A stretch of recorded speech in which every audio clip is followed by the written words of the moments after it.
The best old-time radio from people you trust.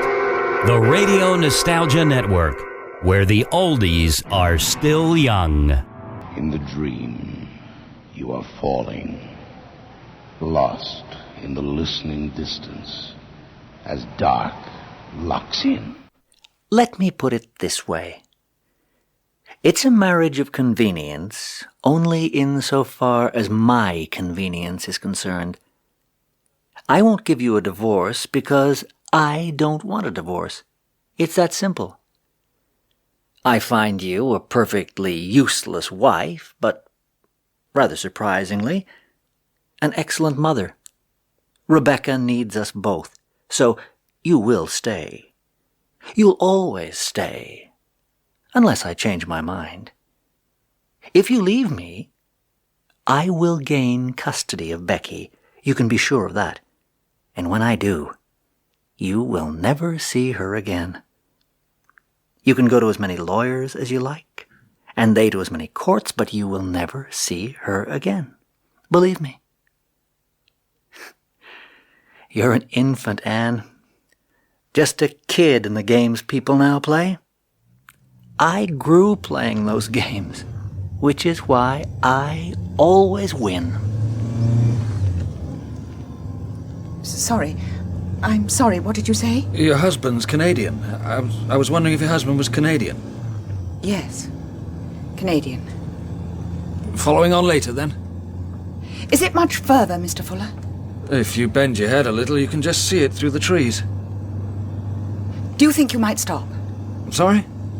Oh, yes. Yes, of course.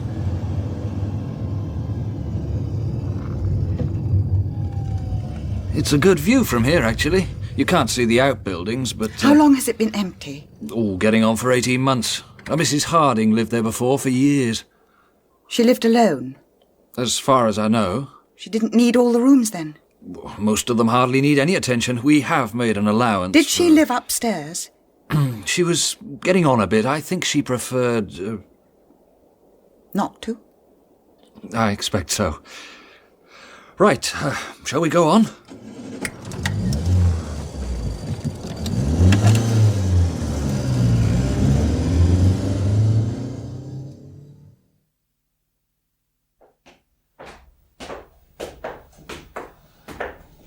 It's a very reasonable price to ask for a house of this size, actually. Especially as it comes partly furnished. She had no one left, you see. We're handling it for the executors. The door's locked, I'm afraid. We can't find the key. I'm afraid it's locked, Mrs. Simons. It is a very reasonable price, Mr. Fuller. I mean, it's unreasonably reasonable. Oh, a realistic figure, I'd say. Considering? I'm sorry? That you can't sell it? Oh, we will sell it. It's only fair to say that I have every intention of buying it. But I would be grateful if you told me, well, shall we say, what you'd first decided to keep to yourself? Mr. Simons... The house will be bought in my name. No mortgage will be required. Ah. Well, it's what you'd call a bit different. Different? There's always some that like to look at it that way. I can't say I do. What are we talking about, Mr. Fuller? What do you mean a bit different? It varies. Mostly hearsay, really. We mean haunted, don't we? It's a point of view, of course. But you have an open mind. I've been a Baptist all my life, Mrs. Simons. What was in the locked room? Is that where it happened? She was frightened. No. Well, you wouldn't stay if you were, would you? Couldn't we force the lock? Oh, well, now, I'll be happy to leave the deposit with you this afternoon, Mr. Fuller. It's a heavy door. But you'll try.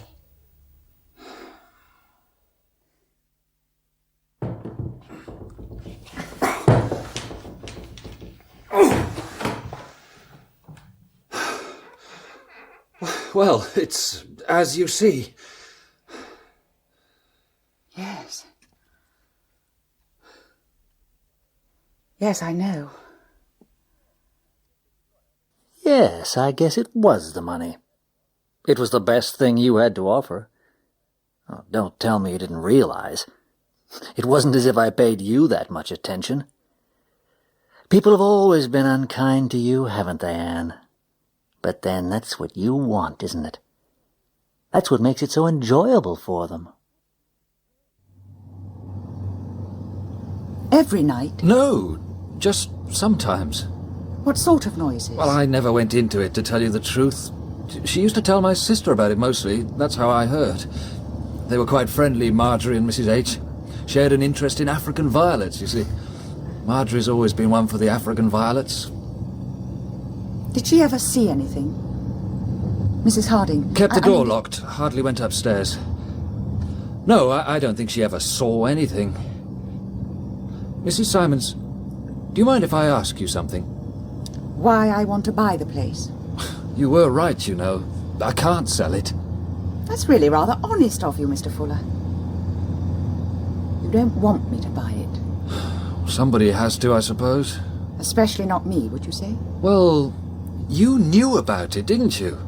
The others, they found out, you see. Half the village always fell over itself to tell them. But you, well, you seem to... No one came to any harm, did they? How do you mean? There was only the noises. Oh, yes. No, it didn't harm anyone, as far as I know. I suppose it's just a way of looking at it, isn't it? If you're not bothered, well, it's all right, I suppose.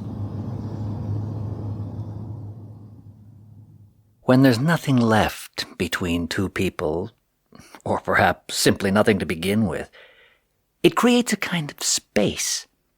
I know you feel that too, Anne. We both live there now, don't we? Me, comfortably, you... anything but. You feel guilty about not caring, you see. That's your problem. You feel you should care, if only for Becky's sake. But you can't. Your disgust won't let you, so you pretend. You lay with me at nights, whispering your lies, so that the days that follow will be more tolerable. Not for me, of course. Never for me, just for you. And Becky, you think you have to keep me happy. There's no need, Anne. There really isn't. The very last thing I would ever want from you is actual happiness. And this will be your room. Oh. Tell me what you can see from the window. Lots of trees. Almost all the way up to the sky. Oh, this will be your window. Where will yours be, Mummy? In my room, of course. Not far away. No, down the hall, past the old painting on the wall. The one we have to clean. The one we have to clean. Will Daddy come soon? Yes. Will he have the same room as you? Of course he will. It'll be just the same as it was in Toronto. He used to make noises. In Canada. What? At night. He used to make noises. Daddy. You shouldn't have been listening. It was only when he was asleep. When I went to the bathroom sometimes, I heard him. Becky, it was a dream. Either Daddy was dreaming or you were. Well, when people dream, they sometimes do make funny noises. As if he was drowning. Inside his mouth. Becky, like you and I are going to do some cleaning starting right now. Come on. You can sleep with me in here, if you like. If you want me to. No, all the time, I mean. And what would Daddy say? I don't suppose he'd want a room all to himself. Why is your door broken? Mummy? Why do you want to sleep in a room where the door is all broken? I'm sorry if I seemed... Well, I take an afternoon nap, you see. Have to watch the old blood pressure. Take it easy, as they say. Basically, you have to stop living in order to preserve what's left. Please sit down, won't you? Thank you. I shouldn't have called without warning. I'm sorry if I startled you. I don't get many visitors. Perhaps chat with the postman a bit, usually about the state of this season's garden compost. And that can be it for the day sometimes. Did you practice in this area for your entire career, Dr. Slade? And my father before me. He died in harness. I've not been so lucky.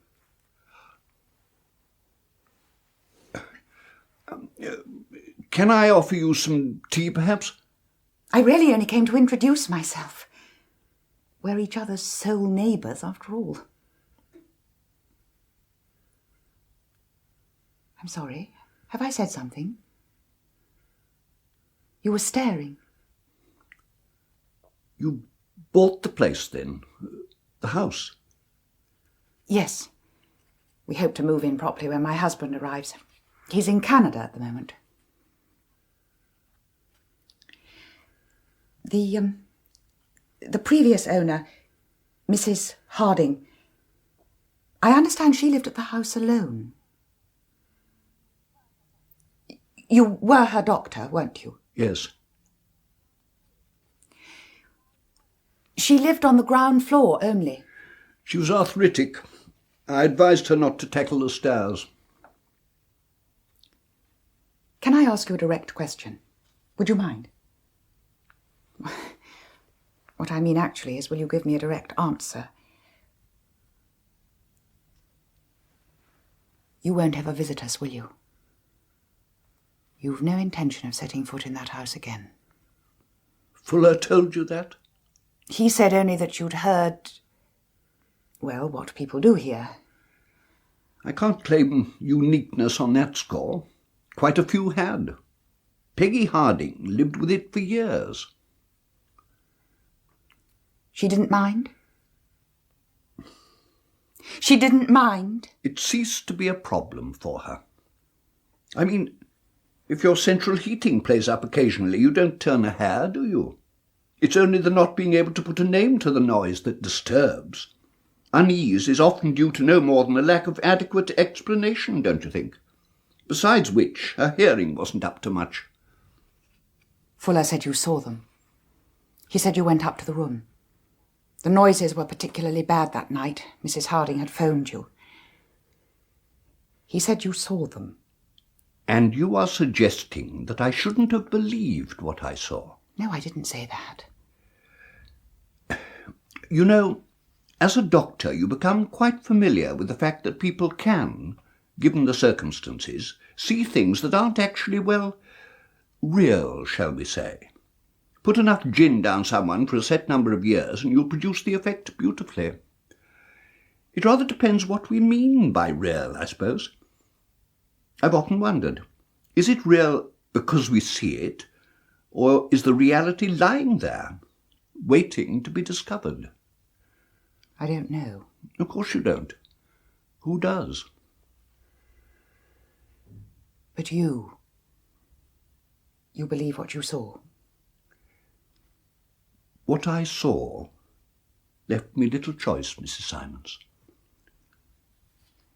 Frankly, I'm not sure I quite understand your interest. I mean, you knew about it all before you bought the house, presumably. It reduces itself to merely keeping the door locked, surely, permanently, as Peggy did. 1 room less in a house of that size is not really that much of an inconvenience, I would have thought. I'm sleeping in the room. Mrs. Simons, what do you want? I know the house. It's no great mystery. Since a child, I've had a recurring dream of a particular house. Well, not very often, though it has increased over the past couple of years. I came to know it very well. It never seemed very strange to me. Your house? My house. Did you dream the house was... In a way. Inhabited, I suppose, would be the best way of... by things that had to happen. A sense of inevitability. Not because I, or anyone else for that matter, would decide anything particularly, but things happening for themselves. I think things can become their own reason sometimes. I suppose that sounds odd. Would you think me awfully rude if I asked you to leave now? I get these funny turns, you see. It's better when I lie down. I'm afraid your only neighbour tends to be a bit crotchety. You'll forgive me, I know. Yes, I see.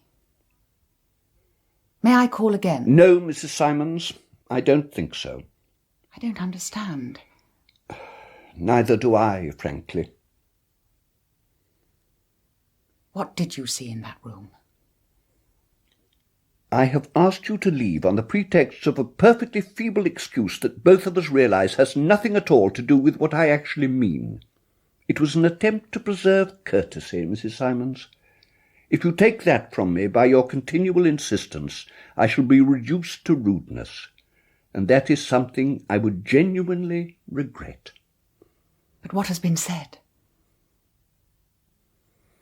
Yes, I see. I'm sorry, Doctor. You come back, don't you? Don't you? You pretend you don't want me to hurt you, but that is exactly what you want. You crawl around on the floor, but never towards the door. Come on, there's plenty left. Right, get up, huh? Get up! Don't do it again. But you don't want it to stop, Anne. You see that, don't you?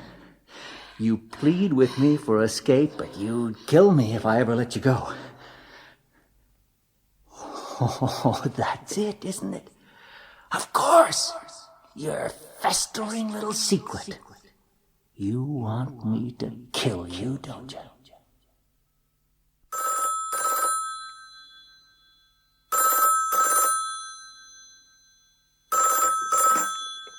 Yes?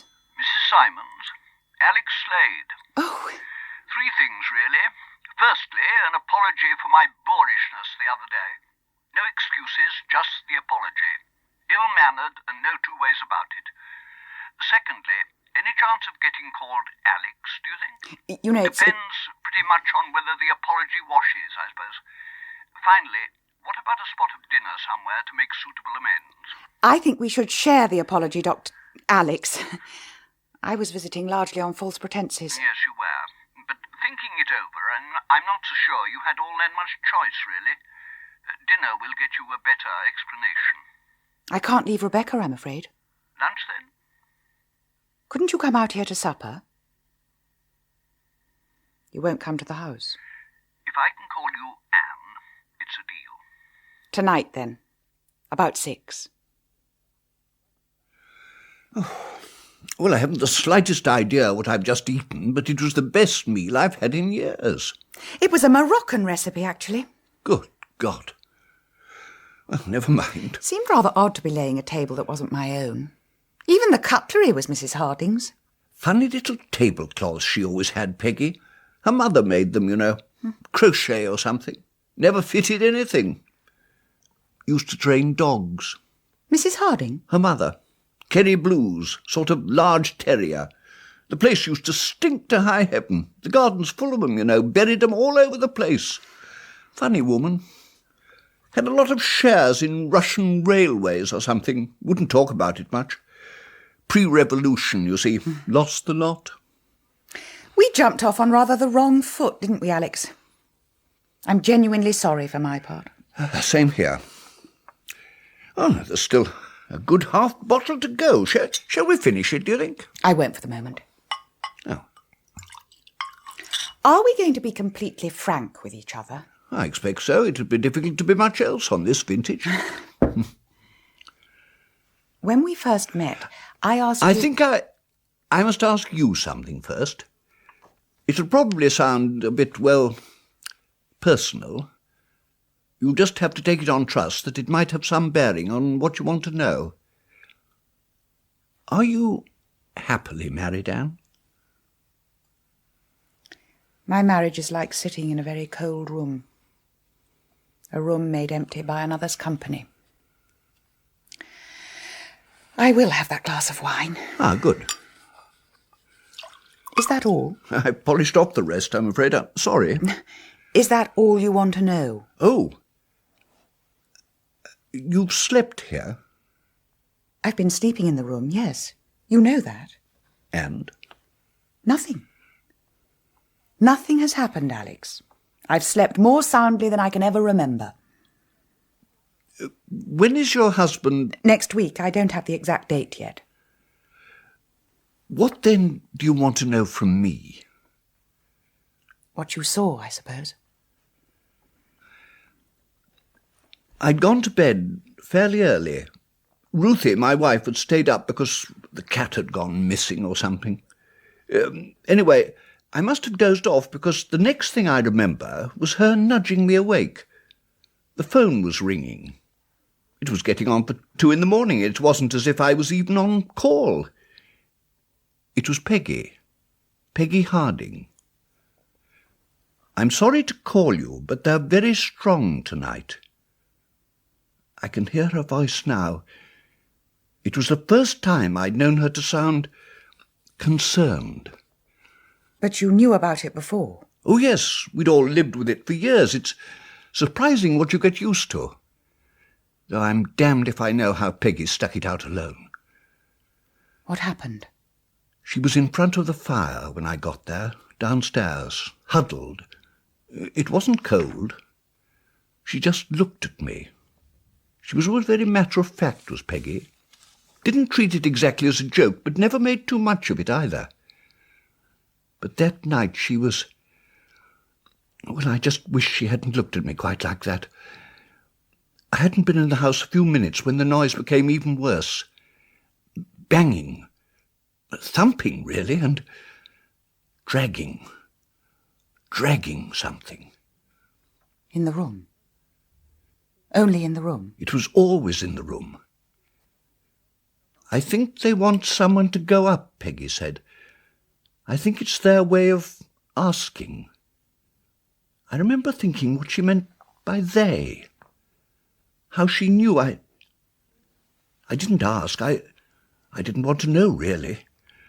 All I wanted was to persuade her to come back with me for the night, but I knew that wasn't on. She wouldn't budge. It was almost a matter of principle with her. She used to say she'd simply turn the television up louder if they got too bad. That's how she was. In a strange way, I think she almost took pride in it. I don't know.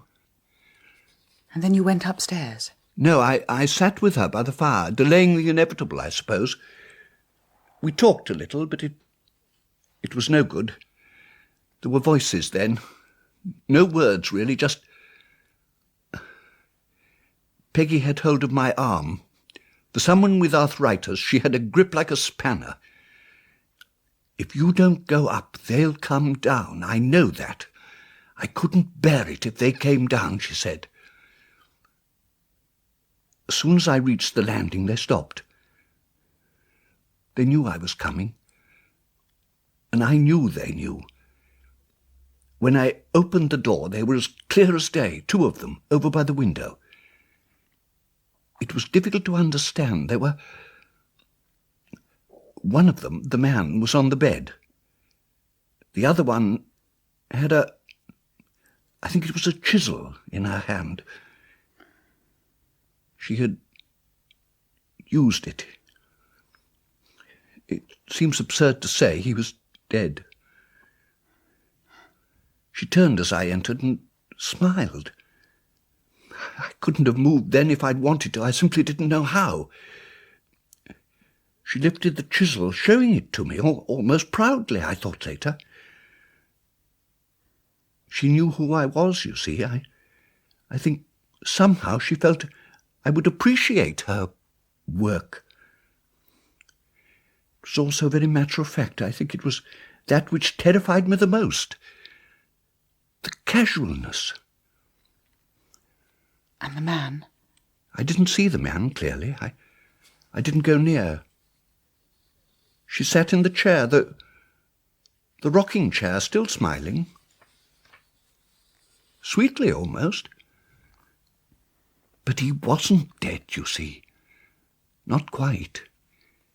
He knew who I was, too. He was asking for help, making noises. But she didn't want that, not at all. He stopped her smiling and went for the chisel again. Oh, my God. I'm sorry. Do you want me to stop? No. Look, I'm only telling you this, Anne, because I believe it's over. Your coming here has stopped it. I don't know why or how, but for the first time in years this house is silent. I can feel it. It's waiting, Alex. That's why it's silent. Trust me, Anne. It's over.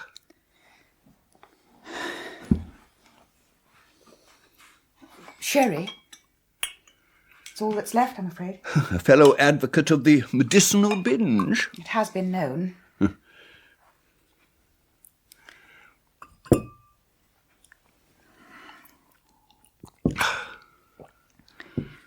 When I was very young, we lived in the country. Not so far from here, actually. My father and I used to drive to the nearest town in a pony and trap. Oh, it was only for fun, really. He knew I enjoyed it. One day, there was an accident. The axle snapped.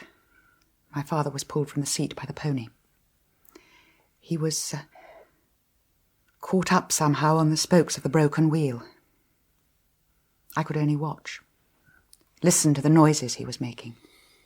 He couldn't speak, only with his eyes. They had to cut him out eventually, only his clothes, but it seemed with all the blood, it seemed as if they were actually cutting him. I was only a child. That's how it seemed to me. They took him to a house nearby, but he was dead before they could find a doctor. I couldn't move, couldn't help.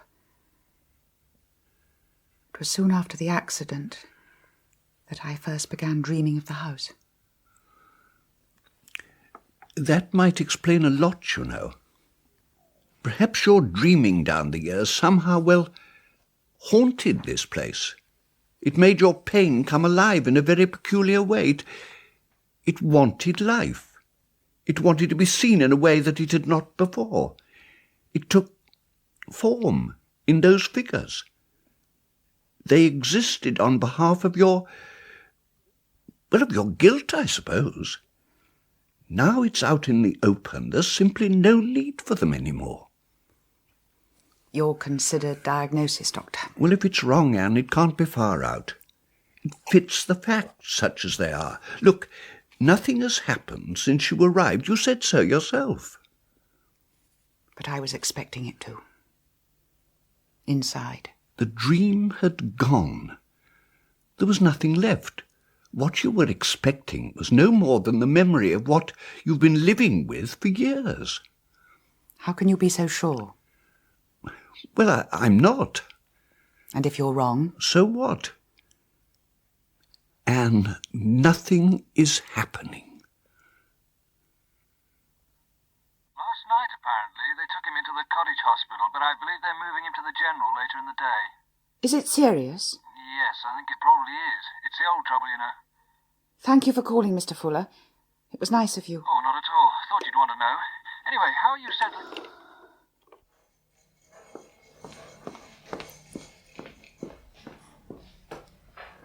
I came as soon as I heard. I literally did. I put it down to the Moroccan meal. That sort of thing takes a couple of days to catch up with you.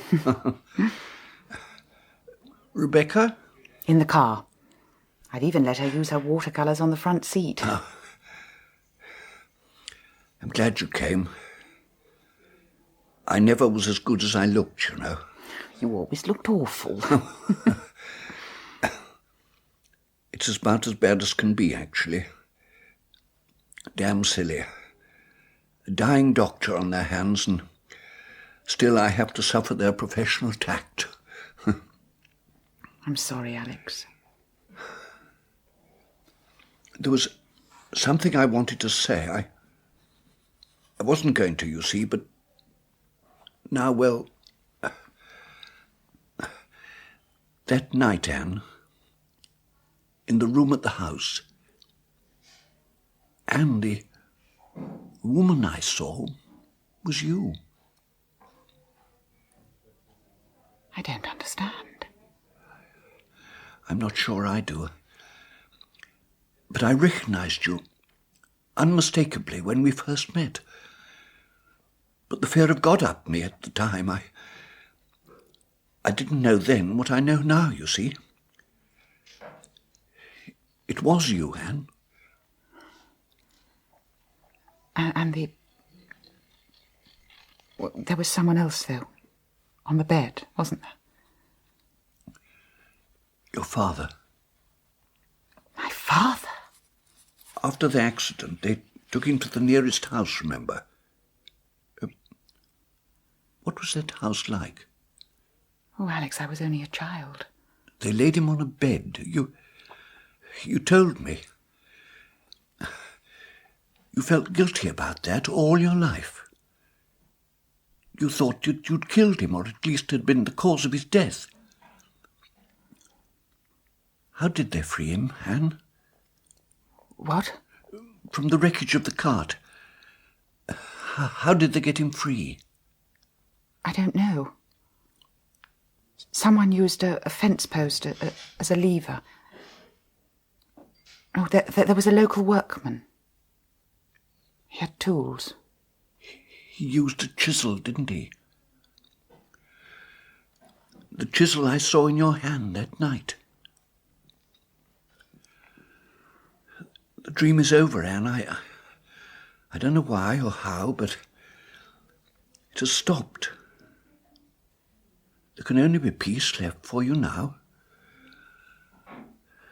That makes me very happy.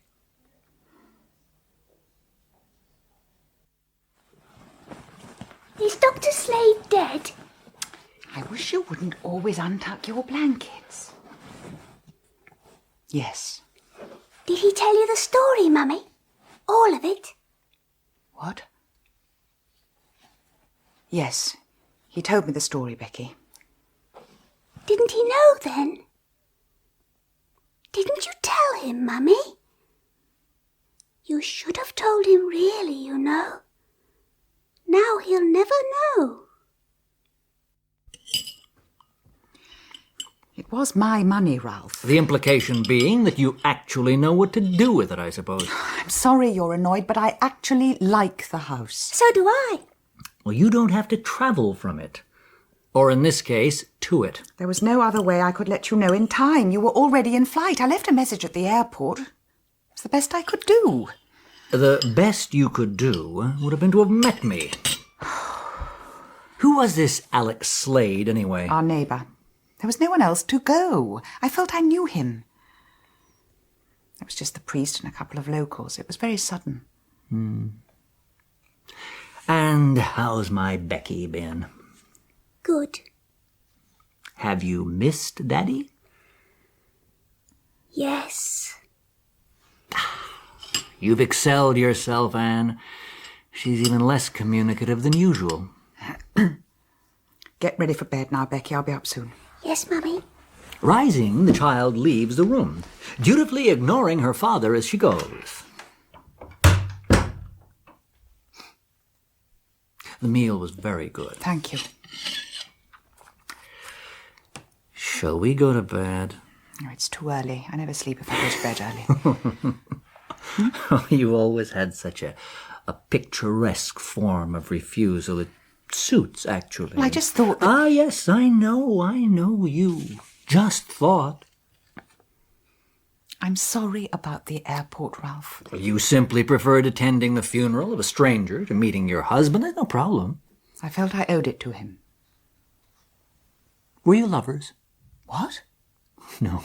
No, I can see you weren't. That wonderful transparency of yours, Anne. I know you're annoyed. I've said I'm sorry. If you want a full-blooded row, then let's have it and get the thing over. I don't want to row. Oh, Ralph, you've been here barely a day and I feel exhausted. You always tired easily. You drain me.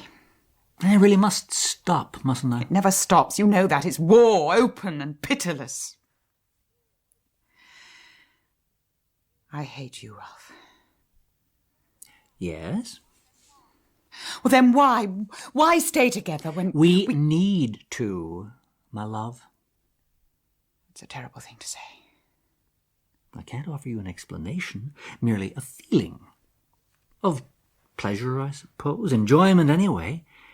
The enjoyment of watching you hate. The frustration it causes you. Is it cruel, do you think? I expect it must be. But I can't help it. Well, I don't want to help it, really. I think it probably excites me. I guess your doctor friend would call that perverse, wouldn't he? In anyone else it would be. For you, Ralph, it's... Would you like a divorce? What? You would, of course. Are you playing with me, Ralph? Seriously? Why would you do that? Well, it's perverse enough, isn't it? I'm offering you a freedom you spend your whole life secretly avoiding. Calling your bluff, if you like. Yes. Sorry? Yes, I would like a divorce. You wouldn't really, you know. Not really. Oh, Ralph, if you're playing with me... No, I get custody of Becky. That goes without saying, huh?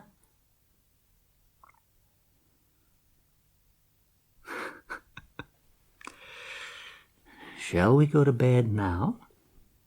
Isn't that the best place to try and persuade me? Is it my disgust, then, that you want so badly? Anne, you're not being honest again. I know you. No, oh, yes, I'm afraid I do. I know you need to wallow, too. Your guilt, you see. Where would you be without it?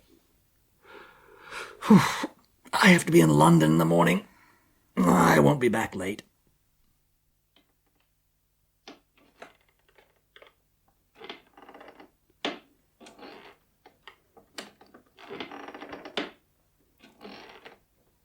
Can I sit on your lap, Mummy? I like the rocking chair. What do they call that thing, Mummy? Will Daddy be late, do you think? I like this house now. We could sleep in the same room, couldn't we? After, I mean. We'd have the same window.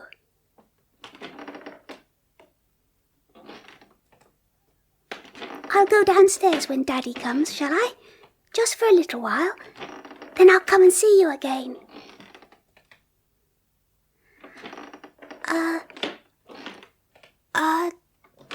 Chisel. That's what Dr. Slade called it, didn't he? It's very sharp, isn't it?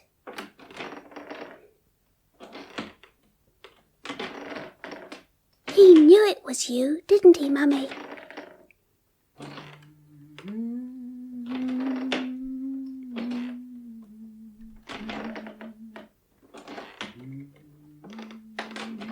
Wasn't it silly of him to think it was Grandpa on the bed?